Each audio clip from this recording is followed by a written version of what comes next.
Il y a un objet qui me tourne dans la tête depuis plusieurs semaines et qui me met relativement mal à l'aise. Cet objet, je n'ai pas encore tout à fait compris pourquoi est-ce qu'il ne voulait pas se détacher de mes pensées et il me fait me poser une, voire deux questions, dont la réponse me fait peur. Est-ce que c'est important qu'il y ait une différence entre la réalité et la fiction ? Est-ce qu'il y a vraiment une différence entre la réalité et la fiction ? Et cet objet en question qui hante mes silences et mes solitudes depuis quelque temps, c'est celui-ci.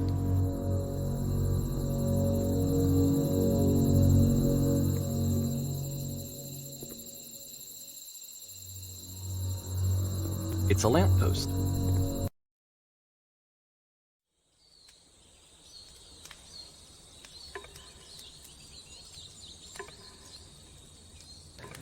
La deuxième fois que j'ouvre mon PC, que je lance The Beginner's Guide, ce n'est pas avant d'avoir installé de quoi capturer mon écran parce que j'ai besoin de comprendre ce qui m'embête avec ce lampadaire. C'est la deuxième fois que je me retrouve sur cet écran. The Beginner's Guide, ce n'est pas exactement un jeu vidéo, c'est aussi une conférence, une galerie d'art numérique et une histoire biographique qui dure en moyenne autour d'1 h 30. Aujourd'hui, je vous propose de m'accompagner dans cette visite sous le prisme de mes réflexions. Avant toute chose, je peux vous assurer que ce que je vais vous dire dans cette vidéo va vous gâcher le bulldozer émotionnel qui est d'expérimenter vous-même The Beginner's Guide, alors soyez prévenus. Je vous laisse l'introduction. Hi there. Thank you very much for playing The Beginner's Guide. My name is Davey Wreden. I wrote The Stanley Parable, and while that game tells a pretty absurd story, today I'm going to tell you about a series of events that happened between 2008 and 2011. We're going to look at the games made by a friend of mine named Coda. Now, these games mean a lot to me. I met Coda in early 2009 at a time when I was really struggling with some personal stuff, and his work pointed me in a very powerful direction. I found it to be a good reference point for the kinds of creative works that I wanted to make. So just to start you off, this is, I think, the first game he ever made. It's a level for Counter-Strike. You can walk around here, by the way. And mostly it's just Coda learning the basics of building a 3D environment. But what I like is that even though he starts from the simple aesthetic of a desert town, he then scatters these colorful abstract blobs and impossible floating crates around the level. And of course, it destroys the illusion that this actually is a desert town, and instead this level becomes a kind of calling card from its creator. It's like a reminder that this video game was constructed by a real person. And it kind of makes you wonder, what was going through his head as he was building this? This is what I like about all of Coda's games. I mean, not that they're all fascinating as games, but that they are all going to give us access to their creator. I want us to see past the games themselves. I want to get to know who this human being really is. And that's exactly what we're going to do here. So, it's 2008, Coda starts making these games, and he never releases any of them. He doesn't put them onto the internet, he just makes them and then immediately abandons them and they sit on his computer forever. And I think he really understood this image of himself as a recluse. At one point he jokingly renamed his computer's recycling bin to Important Games Folder. So, you know, this was just how he worked. He tended to crank them out one after the other without even really pausing to try to understand what he had just made, until suddenly one day he just stopped. In 2011, that was it. He made his last game and then he hasn't made another one since. And that's why I've taken this opportunity to gather all of his work together, is because I find his games powerful and interesting, and I'd like this collection to reach him, to maybe encourage him to start creating again. And if the people like you who play this also happen to find his work interesting, then I'm sure it'll just send that much stronger of a message of encouragement to Coda. So thanks for joining me on this. If you have a particular interpretation that I haven't mentioned here, or if you just need to get in touch, you can email me at daveywreden@gmail.com. Okay, that's about it for introduction. Let's take a look at Coda's first proper game. Première question, et je l'adresse publiquement, mais est-ce que vous avez profité de cette introduction ? Je dis ça parce que pendant que Davey nous parle, nous sommes libres de nos mouvements. Ce sont mes mouvements que vous voyez à l'écran pendant que je me déplace dans un espace confiné, sans rien d'autre à faire que bouger et sauter, avec des éléments qui sont à des endroits inattendus. C'est une œuvre d'art, dans le sens que quelqu'un a créé quelque chose et qu'on peut l'observer librement. Ce que je trouve fascinant, c'est que chacun peut explorer cet environnement comme il le souhaite, et que le parcours de chaque joueur devient une différente manière d'expérimenter l'œuvre.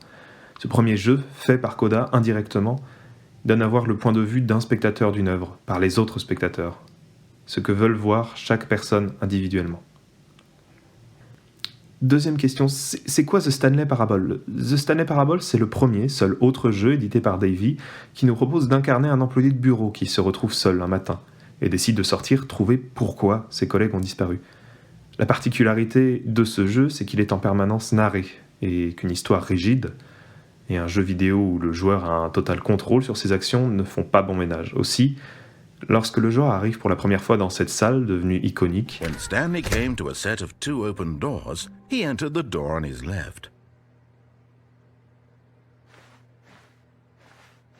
This was not the correct way to the meeting room, and Stanley knew it perfectly well. Stanley was so bad at following directions, it's incredible he wasn't fired years ago. That wasn't supposed to be a choice. How did you do that? You may have noticed that this room has begun to deteriorate as a result of narrative contradiction. My story! You've destroyed my work! From the moment we fade in until the moment I say, happily ever after. la suite du jeu est pour le moins un chaos absolu. Tout ça pour dire que je sais à quoi m'attendre quand je télécharge ce second travail de Davey. Je ne m'attendais pas forcément à être à ce point secoué. Ce deuxième jeu qui nous est présenté date de novembre 2008. J'en profite pour récapituler que Davey Radin, le narrateur de la vraie vie qui a développé The Stanley Parable, a compilé les travaux de Coda pour en faire The Beginner's Guide, ce qui nous mène donc à ce jeu. Warning. Whisper machine active. Shift destruction imminent.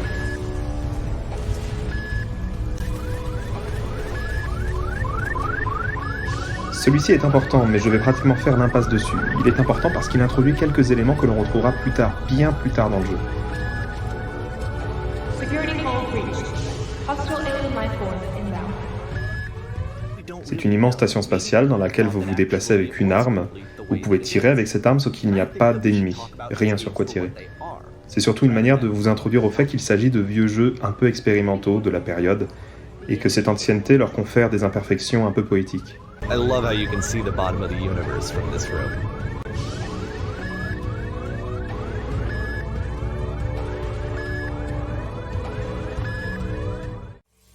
À la fin du jeu, vous arrivez face à un réacteur et une voix vous dit que vous interposer au milieu du rayon vous tuera, mais permettra de sauver tout le monde. Vous le faites et vous mourrez. Let me pause here for a second. What you just experienced, stepping into the beam and then dying, is probably what Coda had initially intended when he was developing this level. But when he first compiles and plays it, something goes wrong. There's a bug somewhere. And this is what happens instead.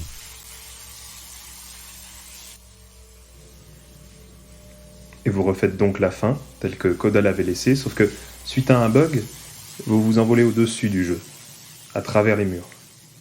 C'est un moment poétique qui est analysé en long et en large, mais il ne m'intéresse pas. À vrai dire, les premiers jeux ne m'intéressent pas du tout dans le cadre de cette vidéo, mais ils posent des éléments qui sont importants pour la suite, donc je dois passer par là. Poursuivons. Ce jeu-ci est un jeu dans lequel on peut uniquement se déplacer à reculons, en marchant en arrière, et au fur et à mesure qu'on tente de se déplacer, une histoire apparaît sur les murs.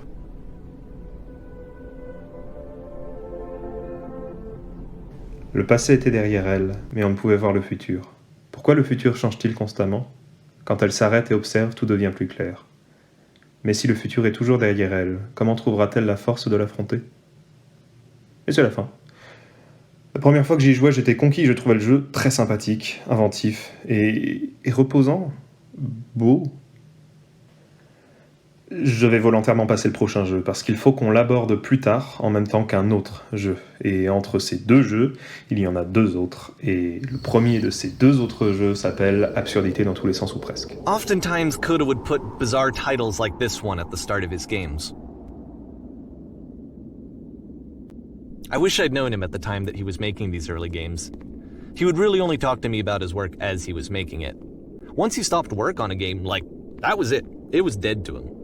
And I don't agree with that at all, but what are you gonna do? I know it's tempting, but there's actually nothing over here. Sorry. Malgré ce que dit Davey, on entend une voix lointaine, mais j'ai pas réussi à comprendre ce qu'elle disait.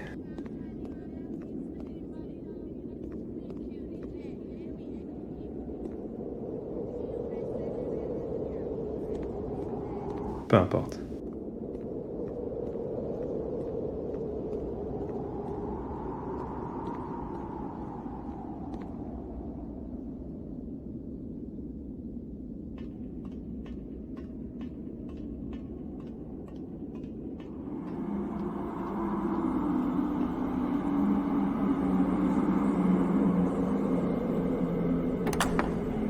Once you've been slowed to an absolute crawl, the door at the top of the stairs opens.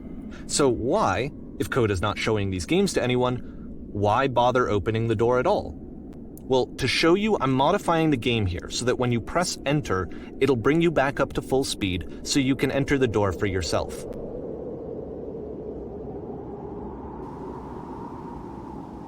En vérité, j'ai parfaitement le choix de ne pas presser le bouton et de continuer mon ascension jusqu'en haut par pur défi.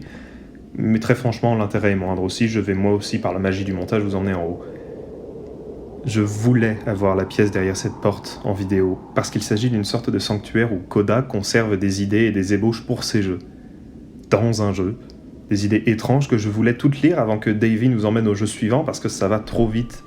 Des idées comme un jeu où vous êtes une porte, vous dirigez une boutique dans votre propre corps et vous vendez stratégiquement vos organes avant de mourir. Une clé dans un jeu ouvre une porte dans un autre jeu.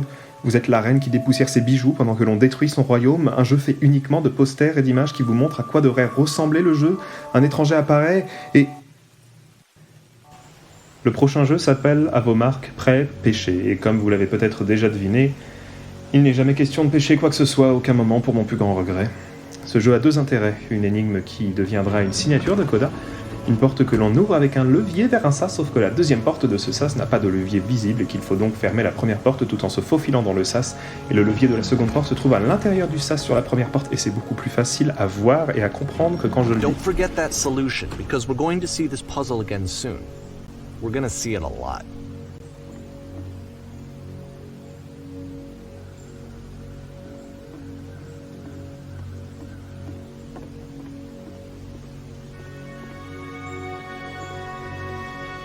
Le second intérêt, c'est ce très très beau moment.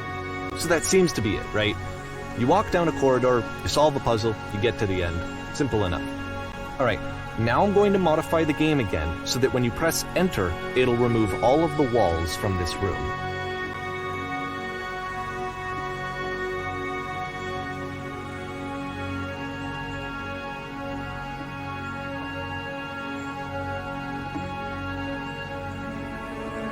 How about that? There was more to it than we had any way of knowing. Vous vous souvenez du jeu que j'ai sauté tout à l'heure ?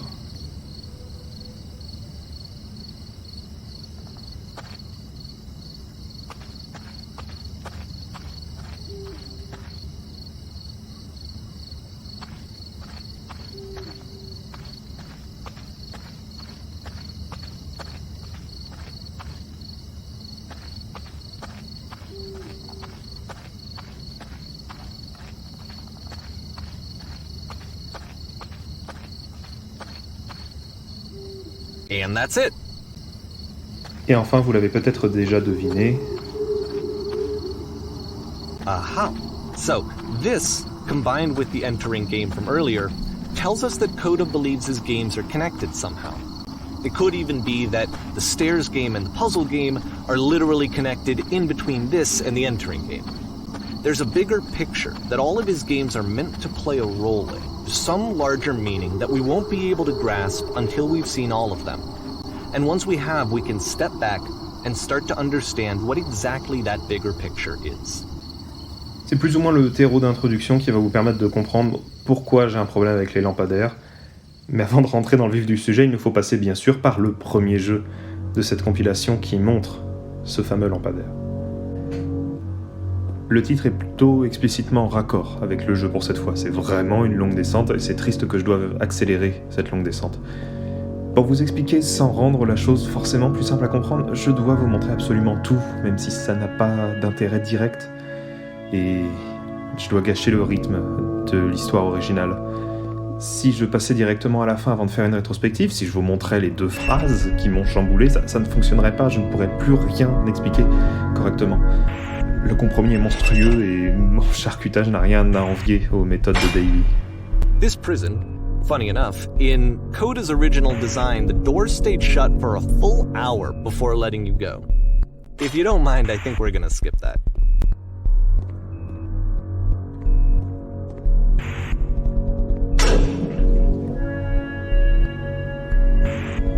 Donc nous descendons à travers ces décors étranges connectés les uns aux autres.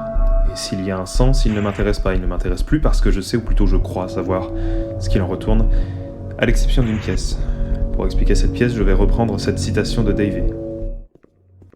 Let's talk about video game development for a second. Every video game runs on what's called an engine, which determines what the game can and cannot do. So in other words, the engine is a set of tools for game development. To make all of these games, Coda is using an engine called Source. Like all engines, Source has certain things that it does well, and it has certain things that it does poorly. One of the things that it does very well is boxy linear corridors. That's why so many of Coda's games are set in these large, flat, empty rooms, is just because he's working with what the engine does well. Un jeu conçoit ses environnements dans un but. Des corridors pour aller d'un point A à un point B, des lieux d'intérêt visibles pour donner envie d'y aller. Tout est conçu pour avoir un but, un sens. Sinon, pourquoi mettre un élément sans but dans un jeu ? Même dans la réalité, vous avez des rues qui vont d'un point A à un point B. Tout est conçu dans les villes, dans les environnements, pour avoir un sens. Voici la pièce en question. Quand je suis arrivé dans cette portion du niveau, j'ai été irrationnellement frappé par quelque chose. J'ai trouvé cette portion particulièrement belle et je ne savais pas pourquoi. Maintenant, c'est un peu plus clair. Elle n'a pas de but, pas de sens et rien de plus. Ce n'est ni l'image surnaturelle d'un restaurant au milieu du vide, ni une grande chute de blocs, ni une prison. Elle n'a rien de vraiment intéressant ou d'original ou de sensé à montrer. C'est un minuscule passage qui pourrait être supprimé dans cette grande descente. Mais ces architectures, ce caniveau, ce grillage ont été placés intentionnellement par quelqu'un. N'est-ce pas ?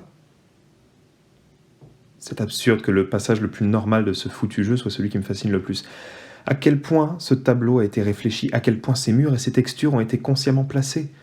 C'est pleinement un jeu sans jeu, déjà qu'il n'y avait pas beaucoup de jeux en lui-même. Est-ce que ça a encore de l'intérêt ici de parler d'un jeu ? Et ce que précise Davey, c'est que Coda et lui avaient des débats houleux sur si un jeu devait être accessible ou non. Est-ce qu'un jeu vidéo doit être jouable ? Et sinon, qu'est-ce qu'il devient ? Comme pour répondre à cette quête de sens idiote, vous trouvez 3 personnages qui se lancent dans une discussion à choix multiples avec vous. Ils cherchent à remonter, tandis que vous cherchez à descendre. Puis de nouveau, vous arrivez devant 3 autres personnages, mais ils ne disent rien d'important et je ne leur fais pas confiance.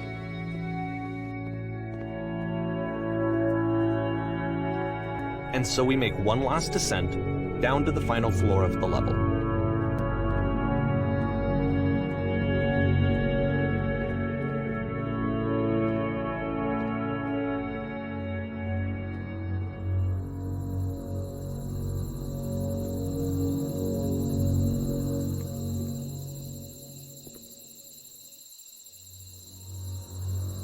It's a lamppost. Okay, I can't tell you quite why, but for some reason Coda fixates on this lamppost. It's going to appear at the end of every single one of his games from here on out. I'll tell you what I think. I think that up to this point, he's been making really strange and abstract games with no clear purpose, and maybe you can only float around in that headspace for so long. Because now he wants something to hold on to. He wants a reference point. He wants the work to be leading to something. He wants a destination, which is what this lamppost is. It's a destination. We're going to see it in the work as well. His games are just going to become a lot more cohesive, a lot more fully developed, with more of a clear idea behind them. And as we go, that idea will get clearer and clearer and clearer.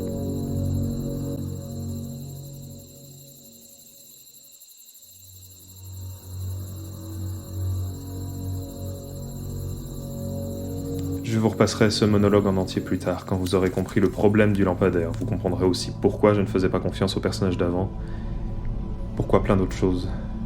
Pour l'instant, passons à un jeu intéressant sur 2 points.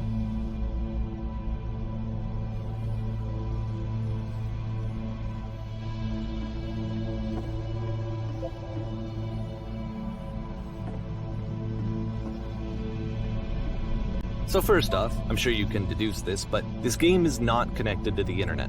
All of the notes that you're gonna see have been written by Coda.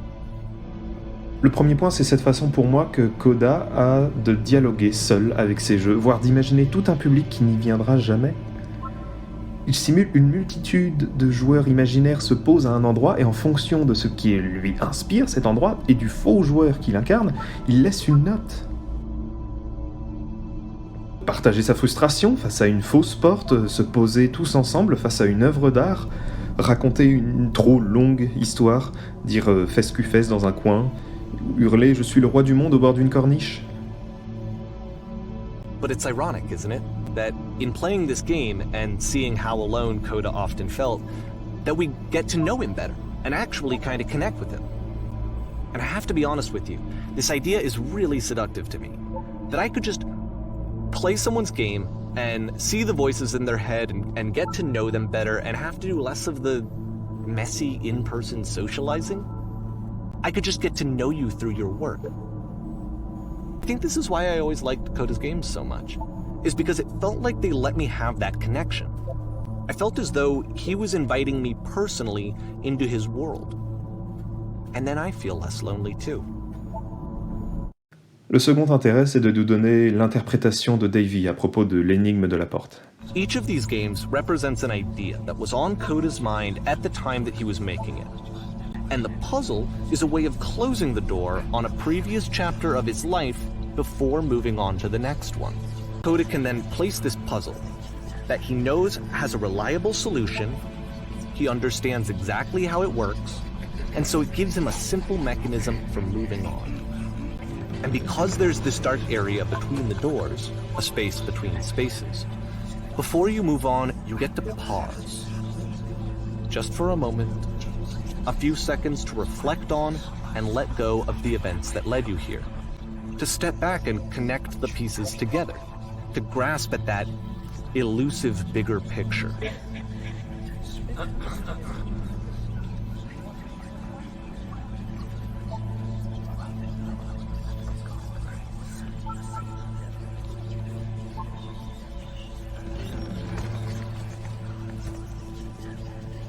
Il y a un détail que je trouve intelligent et drôle, c'est que le seul message qui se trouve après la porte, là où tout le monde semble avoir été bloqué, eh bien, ce soit celui du seul joueur, visiblement, qui n'arrive pas à comprendre le système de messages et en laisse un par erreur. En fait, ce jeu, chronologiquement, est le premier jeu de Coda découvert par Davey. I saw him working on this very level, and it was just so different from anything that anyone else was doing. So right away I was like, I have to be friends with this person. In retrospect, I think I was probably a bit too pushy, trying to get his attention. I was over-enthusiastic. But he was very gracious about it and very patient with me. And I cooled off eventually. Ça veut dire que les jeux d'avant, Davey les a découverts après. Que Coda a fait la connaissance de Davey à partir de ce moment, et ça a une importance capitale. Est-ce que je mène correctement mon énigme ? Je délie toute cette histoire n'importe comment, mais je n'ai pas trouvé le meilleur moyen, vraiment. Donc on passe la porte, et on se retrouve dans cette pièce, un peu oppressante, avec des dizaines de machines à écrire, une voix qui cherche à parler à n'importe qui, et le lampadaire.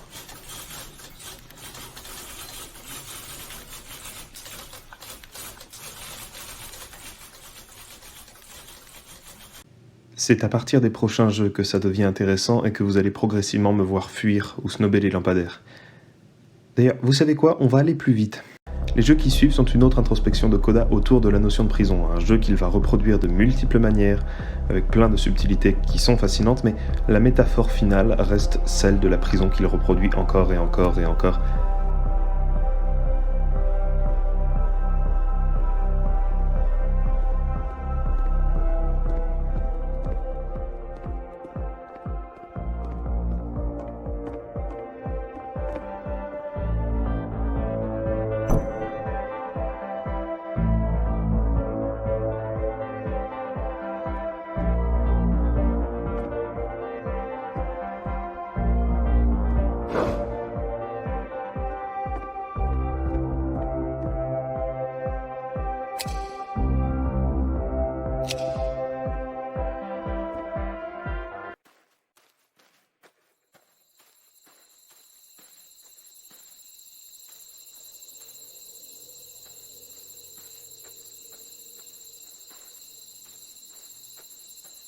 Et sa dernière version du jeu de la prison est intéressante en cela qu'elle montre une cabine téléphonique dans laquelle vous appelez une personne encore coincée dans la prison pour lui donner la solution pour s'en sortir. Mais cette solution, elle n'est pas claire. Elle n'est pas claire parce que Coda ne l'a pas. Et c'est à partir de là que Davy s'inquiète un peu, même s'il ne le dit pas encore clairement.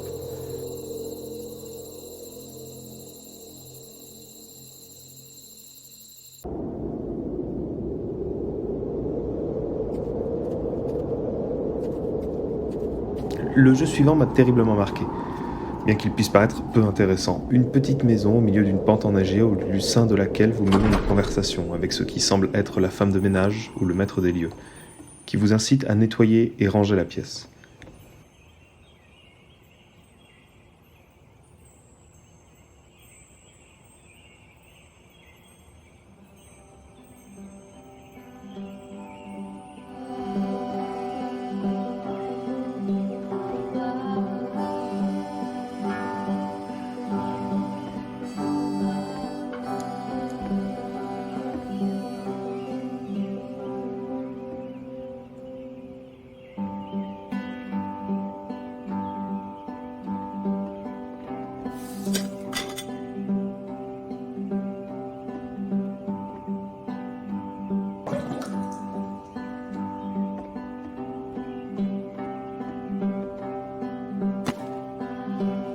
C'est l'occasion d'un petit débat philosophique sur la nécessité de s'occuper de son environnement comme on s'occupe de soi, et les tâches se répètent encore et encore pendant que vous discutez.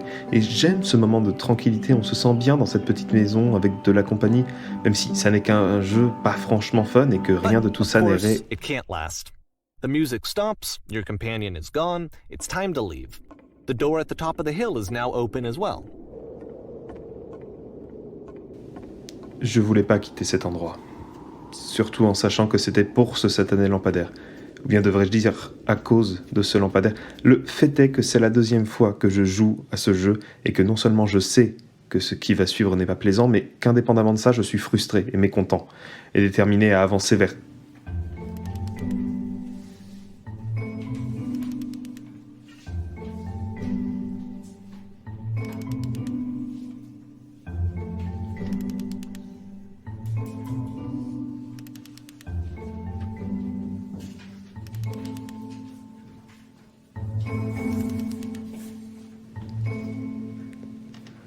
Le jeu suivant concerne un amphithéâtre. Vous êtes les étudiants qui suivent un cours plutôt toxique, dur et violent sur la manière dont la vie fonctionne. Votre point de vue ne cesse de changer au sein de l'assemblée. Et puis le point de vue change une ultime fois, mais cette fois vous n'êtes pas un élève, vous êtes l'intervenant. Et le monde s'effondre, en devant et à l'intérieur de vous. La conférence s'accompagne de vos pensées dépressives, tandis qu'un trou noir suspendu avale l'amphithéâtre. Et le lampadaire est là, et ça n'a...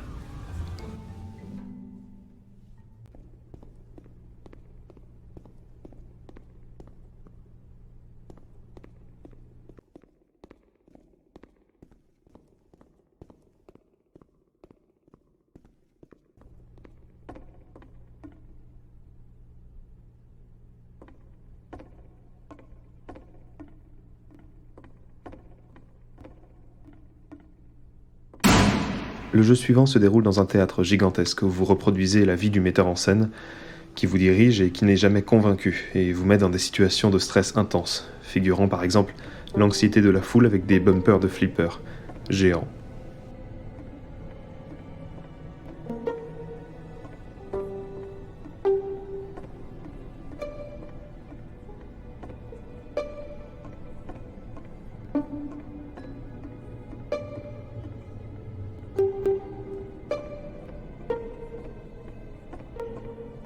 Puis, il a une idée, et vous vous enfoncez dans la cage de scène infiniment profonde du théâtre.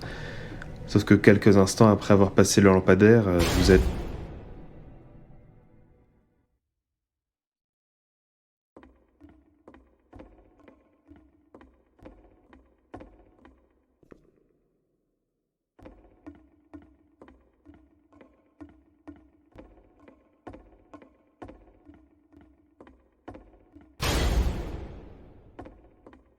You know, it looked to me like he was trying to justify the idea of just disconnecting yourself from the world. And that wasn't what I wanted for him or for his games. Because I feel like a lot of his games are inviting me to connect. to connect with this person, to bring him closer.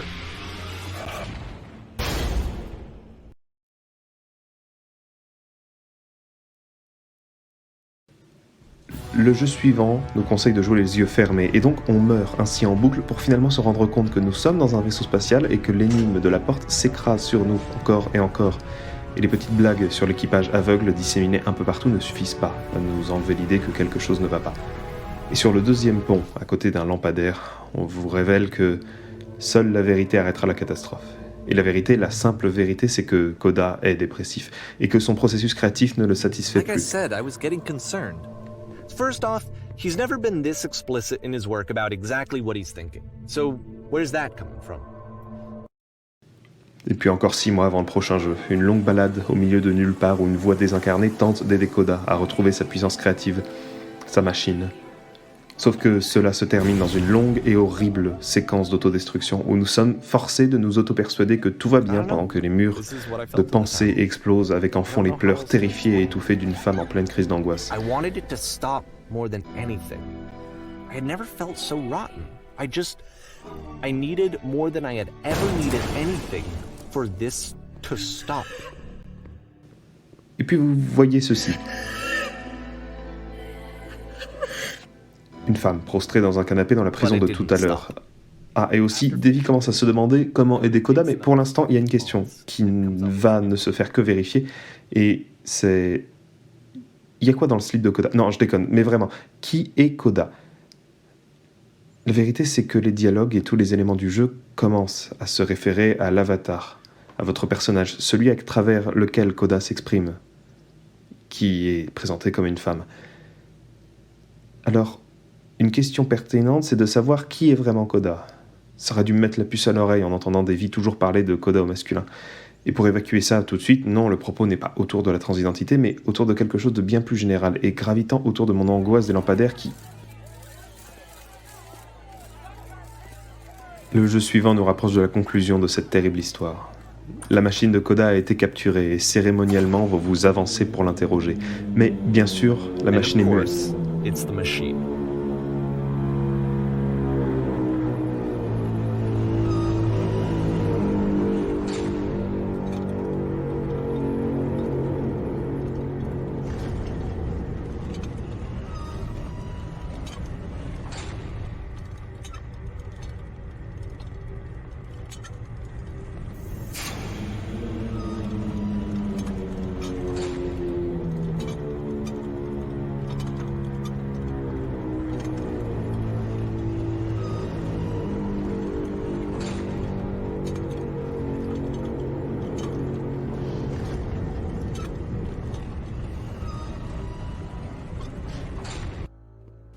Et donc vous ressortez annoncer au peuple que la machine refuse de coopérer et que pour la souffrance qu'elle vous a fait subir, eh bien, vous avez 2 choix de réplique qui ne changent rien, mais tout ce jeu aime utiliser le système de dialogue pour exprimer plusieurs idées simultanément. Ici, ces idées ce sont « allons détruire la machine » et « allons détruire tout ce qu'a créé la machine ».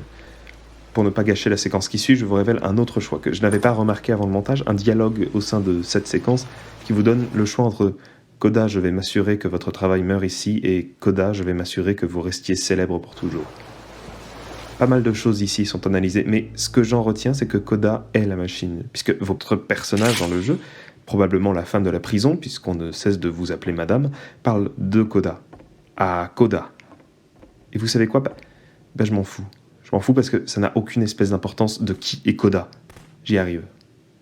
Mais reprenons parce que, inévitablement... Remember, you can click to fire the gun.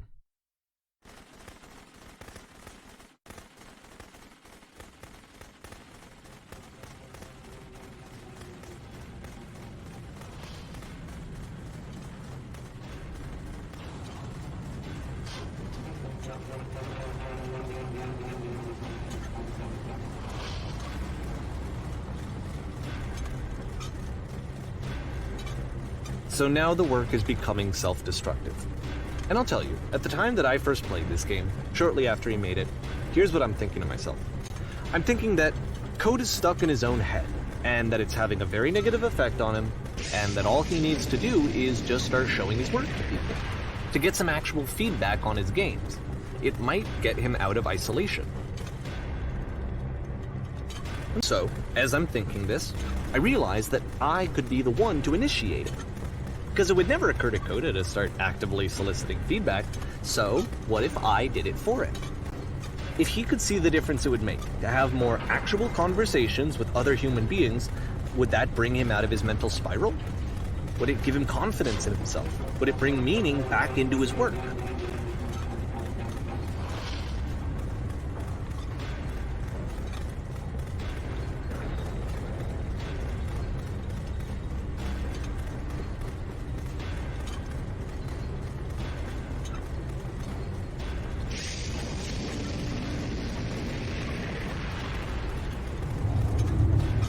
So I started showing Coda's work to people. I took this one, and the islands which you just played, the theater, the notes, the house cleaning game, and some of the prison escape games. I brought them to people that I knew and trusted. I asked their opinions. And the great part is that they really loved his games. You know, the point of it all was just to give him some external reference point, but they genuinely loved his work. There was nothing for him to be afraid of.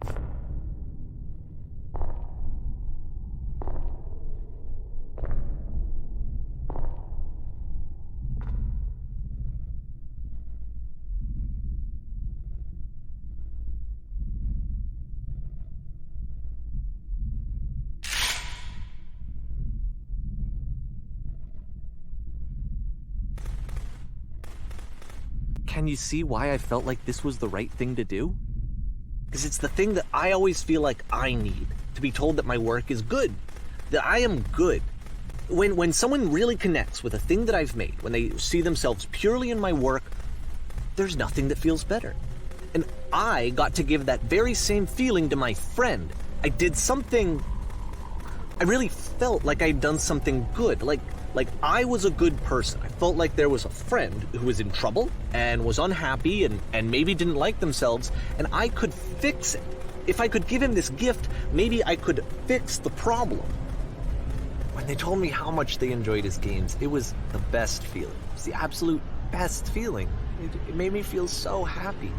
So beautifully, beautifully happy. Ok, un indice. Vous ne trouvez pas que cette toute dernière image était un peu trop cinématique, dramatique? So anyway, Coda finishes this game, and then really he just kind of takes off for a while. So this is June of 2011, and I didn't hear anything from him for several weeks, I guess. And so out of nowhere, one day I get an email, and it's got a private link to a new game of Coda's. This one is called The Tower, and to my knowledge, it's the last game that Coda ever made. So let's take a look.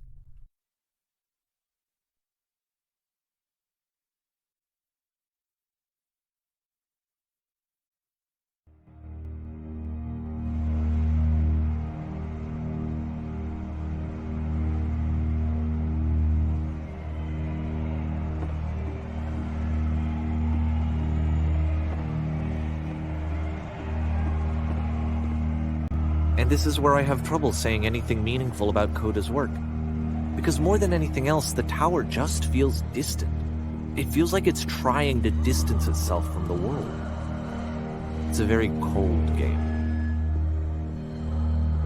This room actually has a maze in it.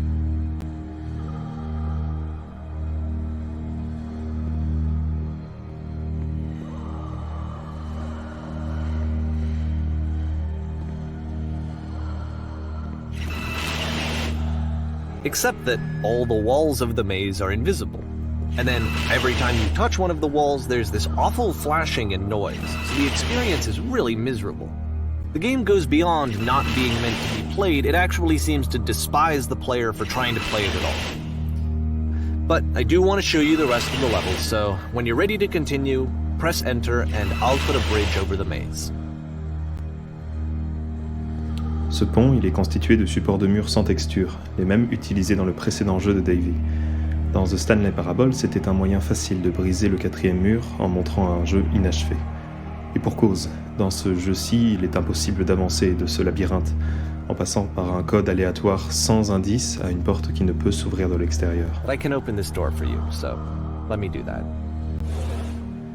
Et à chaque fois, Davy va vous aider à passer ce coffre-fort lugubre, détruire par son pouvoir de développeur chacune des serrures pour enfin trouver ceci. I'm the reason that you stopped making games, aren't I? It's because of what I did. I poisoned it for you.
I'm afraid that I did something really stupid because I don't like myself.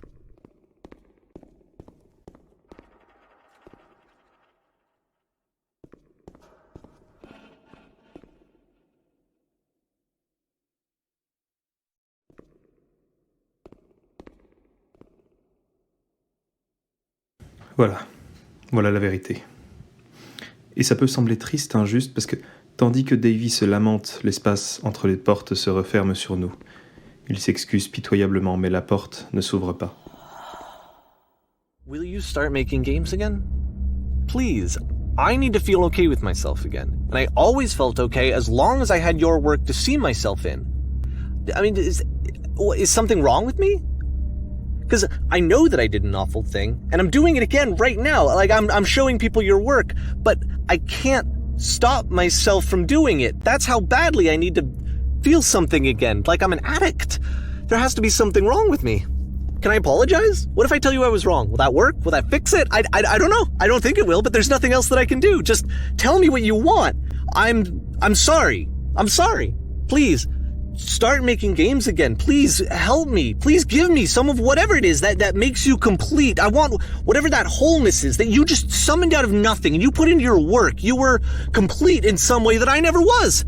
And I want to know I want to know how to be a good person. I want to know how not to hate myself. Please.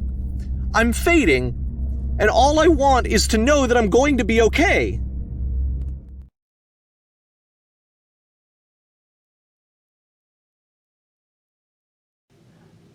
Et c'est la fin. Enfin, après, il y a une longue séquence de voyage dans laquelle Davy s'excuse et finit par juste se taire et vous abandonner, et c'est la fin.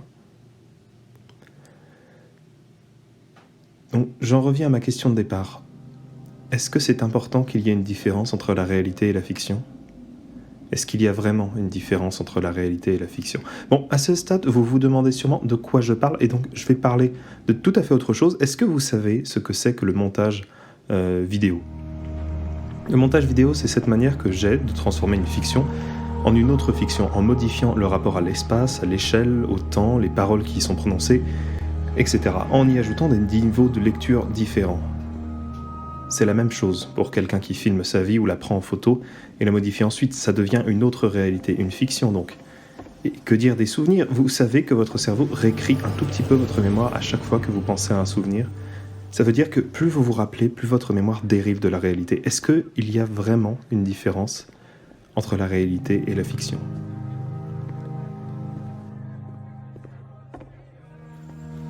Je ne veux pas trop rentrer ici dans des considérations philosophiques brutes, mais sur des considérations plus concrètes comme la différence entre L'histoire avec un grand H et les histoires que l'on se raconte, parfois complètement fantaisistes.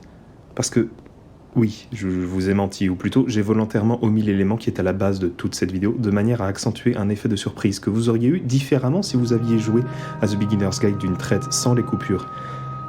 Du coup, voilà.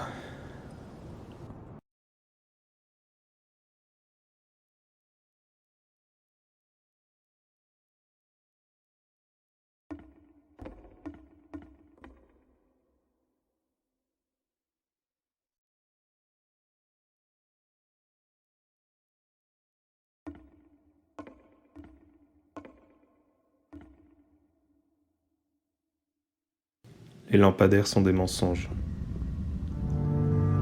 À part peut-être le tout premier, chacun des lampadaires n'existe pas. Il n'existe pas. Il ne devrait pas exister aucune de ces images laine de l'original. Chacun de ces lampadaires sont des mensonges de Davy.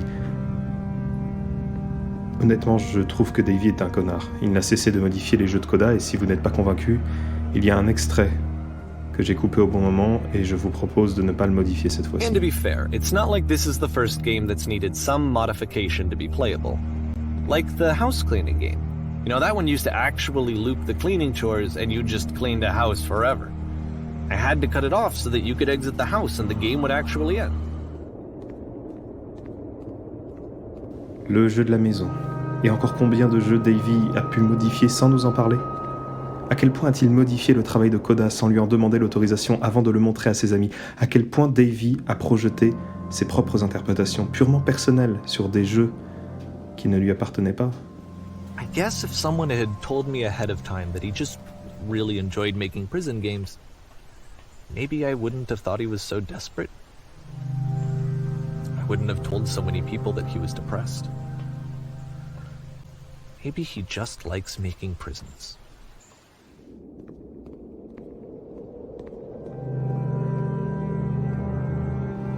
Je suis peut-être un peu dur avec Davy. Tout le jeu de la tour est un moyen pour lui de nous avouer à quel point il pouvait se montrer collant et insistant auprès de Coda, limite toxique, à quel point il avait besoin de lui pour se sentir exister et à quel point il pensait bien faire. Et encore aujourd'hui publie The Beginner's Guide aux yeux du monde entier pour tenter de l'atteindre, de lui passer un message, tout en sachant qu'en faisant cela, il ne fait que reproduire l'erreur. Et d'ailleurs, pourquoi il ne retire pas les lampadaires ? Beaucoup de joueurs se sont posé la question de savoir si Coda était réel, si ce n'était pas Davy lui-même ou si c'était une pure invention. Aujourd'hui, on le sait, on a la réponse, mais je ne vous la donnerai pas, parce que je préfère que vous vous demandiez qu'est-ce que ça vous ferait, vous, si Coda se révélait être Davy ? Et qu'est-ce que ça vous ferait si tout était vrai ? Et qu'est-ce que ça vous ferait si Davy avait tout inventé ? En quoi ces points de vue modifieraient votre perception, votre jugement final de cette histoire ?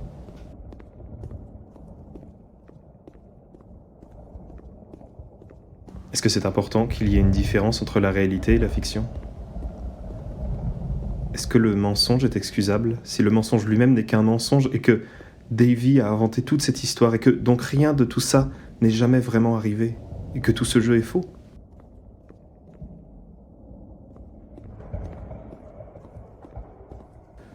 Est-ce que ça changerait l'impact émotionnel de cette histoire, comme d'apprendre d'un documentaire que vous avez adoré qu'il vous a menti sur toute la ligne ? Pourquoi accorderait-on une différence de traitement entre ce que l'être humain dit de vrai et dit de faux ? Entre ce qu'il se souvient de la réalité et ce qu'il en raconte ?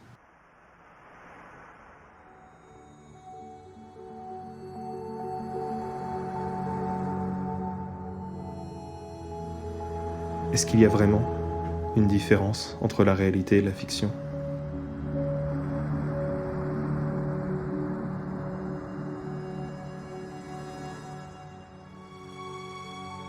À quel point j'ai modifié le propos de The Beginner's Guide ?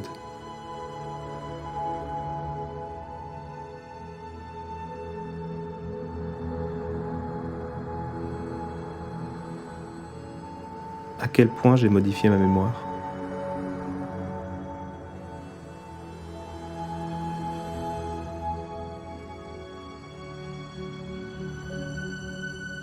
À quel point, au fond de mes souvenirs, les lampadaires vont briller.